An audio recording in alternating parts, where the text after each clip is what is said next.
If you love hunting or the outdoors, chances are you've come across Jim Shockey's Hunting Adventures or Jim Shockey's Uncharted on the Outdoor Channel. That's really good shooting. Holy smokes. Jim, tell us, how did you first get into hunting? I was born a hunter. I honestly think it's innate. My earliest memories were catching beetle bugs and earthworms. From there, I graduated to mice and gophers and rabbits and things you could actually bring home and make your mom cook. Jim says his idea of a great family vacation was taking his wife and 2 children on hunting trips. His favorite thing to hunt? Moose, Alaskan Yukon moose in the Yukon. And part of the reason is because of where they live. It's so absolutely remote and pure up there. So I love hunting moose. But daughter Eva was more interested in dancing than guns. I was a competitive dancer and an athlete and doing a lot of more traditionally girly things. I also had this mindset that if I want to be feminine like my mom, I can't be a hunter, which is completely false. And now I know that. According to an NRA study, in 2001, there were 1.8 million registered female hunters in the U.S. By 2013, that number almost doubled to 3.3 million. We hear that the number of hunters overall is actually declining, but the number of female hunters is on the rise. Why do you think that is? I think it's empowerment. And it's not that male hunters didn't want female hunters in the woods traditionally. The female role in our society didn't allow for that. So now that women have this empowerment, they can come out and do what they want. Do you think it's because they're seeing role models like your daughter? Oh, absolutely. 100%.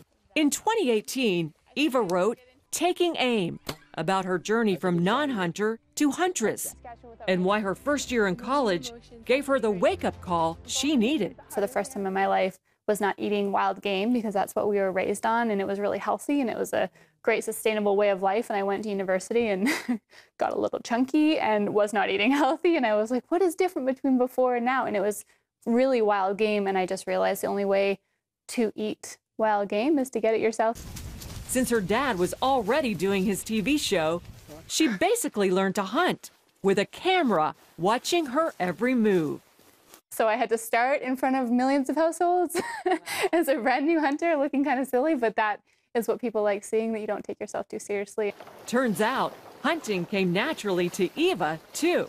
That meat that we eat every single day of the year, or most of the days of the year, is from an animal that I knew where it came from. This is such an incredible opportunity to fill my freezer, but more so that animal that you're hunting, it's a challenge. You're out there in the wilderness, you're out there with your family. I was there with my dad on that specific hunt, and you really show reverence to that animal and you appreciate it so much that you wouldn't necessarily do if it was just a slice of beef in your freezer. Look at that buck.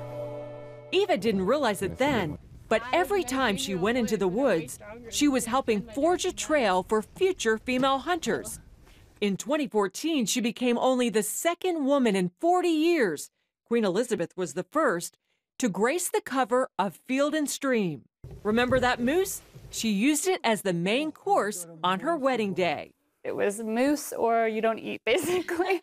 And people thought it was a little weird, and even my husband's family doesn't hunt, so his mom was nervous about it, and people still talk about how good the dinner was from that wedding. In addition to filling their freezers with healthy and delicious meat, Jim and Eva say there's something about being out in nature that helps you commune with God.